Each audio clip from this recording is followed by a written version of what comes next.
എല്ലാവർക്കും നമസ്കാരം. ഇന്ന് നമ്മൾ ഉണ്ടാക്കാൻ പോകുന്നത് ഇടിച്ചക്ക തോരൻ.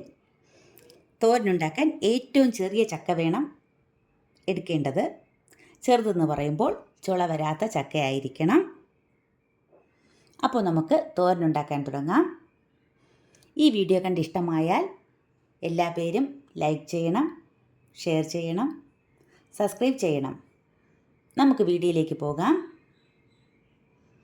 ഞാനിവിടെ ഒരു ചെറിയ ചക്ക എടുത്തിട്ടുണ്ട്. അതിനെ നമുക്ക് രണ്ടായിട്ടൊന്ന് മുറിച്ചെടുക്കാം. ഇതിൻ്റെ പകുതി മാത്രമേ ഞാൻ എടുക്കുന്നുള്ളൂ. മുറിച്ചതിന് ശേഷം അതിൻ്റെ തൊലിയെല്ലാം കട്ട് ചെയ്ത് കളഞ്ഞ് നമുക്കതിനെ ചെറിയ ചെറിയ പീസുകളാക്കി മുറിച്ച് മാറ്റണം. ചുളയൊന്നും വന്നിട്ടില്ല. ഞാൻ എന്താ തൊലി കളഞ്ഞ് കഴുകി വൃത്തിയാക്കി ചെറിയ പീസുകളാക്കി മുറിച്ച് വെച്ചിട്ടുണ്ട്. ഇനി ഇതിലേക്ക് 1/2 കപ്പ് വെള്ളവും 1/2 ടീസ്പൂൺ ഉപ്പും കൂടി ചേർത്ത് നമുക്കൊന്ന് വേവിക്കാൻ വയ്ക്കാം. ഇത് പെട്ടെന്ന് വേവുന്നതാണ്. ഒന്ന് അടച്ചു വെച്ച് ഒരു കുറച്ച് നേരം ഒന്ന് വേവിക്കാൻ വയ്ക്കാം. ഇതിൻ്റെ വെള്ളമൊക്കെ ഒന്ന് വറ്റി കിട്ടണം. ഇനി കുറച്ച് വെള്ളമുണ്ട്, ഇതും കൂടെ ഒന്ന് വറ്റട്ടെ. നന്നായിട്ട് വെന്തിട്ടുണ്ട്.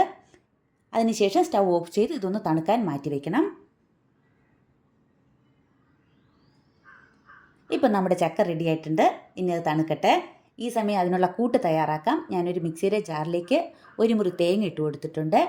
ഇതിലേക്ക് 1/2 ടീസ്പൂൺ മുളക് പൊടി, 1/4 ടീസ്പൂൺ മഞ്ഞൾപ്പൊടി, 1/4 ടീസ്പൂൺ ജീരകം, 2-3 അല്ലി വെളുത്തുള്ളി, ഇത്രയും ചേർത്തൊന്ന് ചതച്ചെടുക്കാം. അരഞ്ഞു പോവരുത്. ഞാൻ അത് അരച്ചെടുത്തിട്ടുണ്ട്. ഇനി നമുക്ക് ഇത് മാറ്റി വെച്ചതിന് ശേഷം മിക്സിയുടെ ജാറിലേക്ക് നേരത്തെ വേവിച്ച് വെച്ച ചക്ക തണുത്തിട്ടുണ്ട്. അതിനെ കൂടെ നമുക്കൊന്ന് ചതച്ചെടുത്തിട്ട് വരാം. അരഞ്ഞു പോവരുത്. ഇനി ഒരു പാൻ അടുപ്പത്ത് വയ്ക്കാം. അതിലേക്ക് കുറച്ച് വെളിച്ചെണ്ണ ഒഴിച്ചു കൊടുത്തിട്ടുണ്ട്. 1/2 ടീസ്പൂൺ ഉഴുന്ന് പരിപ്പും 2-3 വറ്റൽമുളക്,